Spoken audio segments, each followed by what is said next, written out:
Metaverse is the buzzword today. Zilliqa launched its metaverse over the weekend, while Shiba Inu will be selling over 100,000 land plots on its metaverse.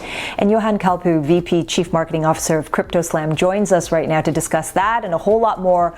What's going on in this space, Yohann? It's the metaverse. It's exploding. The real estate is infinite. Yeah. Thanks for having me, Angie. It definitely is infinite when we can create things that are digital. There needs to be a supply cap, and I think some projects are definitely thinking about that. But like you said, it's digital, so they can be infinite land plots, infinite amount of supply. So it's really critical that projects announce the limited supply of the land plots.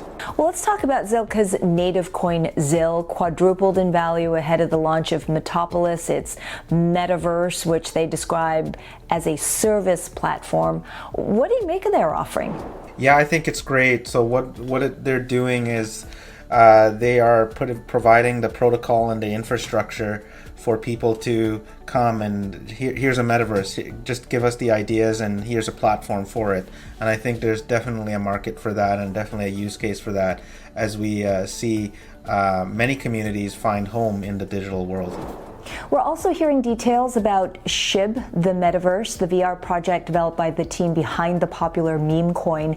Yohann, they're selling 100,000 land plots in 4 phases.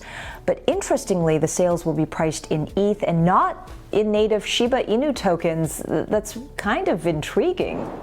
Yeah, I guess the deal is, or the potential, I think, for them is to create a long tail effect of people adopting their metaverse, and that would eventually have some need for owning SHIB, I would suspect. So whether it's an in-game part of it, but bringing ETH holders into it, I think is the big win here, because adoption is probably what they need the most.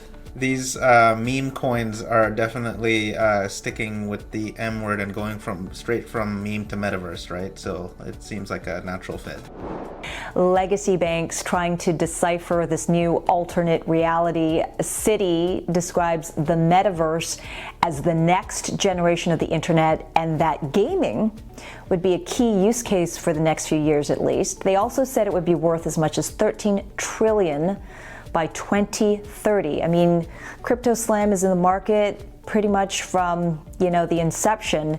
What's your view on the growth that the space has experienced to date and where it's going? You think it's going to be 13 trillion by 2030? Well, that's a huge number, and what it tells me is that human behavior is moving digital. I look at some of the kids today who are playing Minecraft and Roblox and spending a lot of time on their building.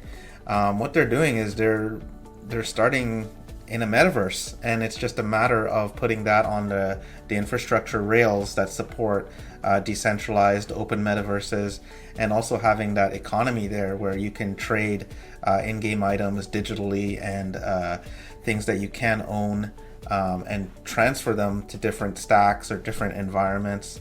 It's really a natural way for projects to sort of monetize their project, but also creativity as well. Creativity is just going off the the chain. It's just actually on the chain, but off the chain in terms of the amount of creativity that's coming out from people. And I have no doubt that we'll see a huge increase in the dollars that go here. I just don't know. I wouldn't be able to comment on the 13 trillion number, but if an expert like Citi is saying that, I certainly would agree with them. I think you just created a meme for yourself. On-chain growth is off the chain. Yeah. I love it. I think that's off the hook. I should have said off the hook. Off the hook. Okay. You're gonna own this meme, and it might be an ETH or Shiba Inu, it might be an NFT, who knows? This is that space. Yohann, thanks for joining today. Thanks, Angie. It was a pleasure again.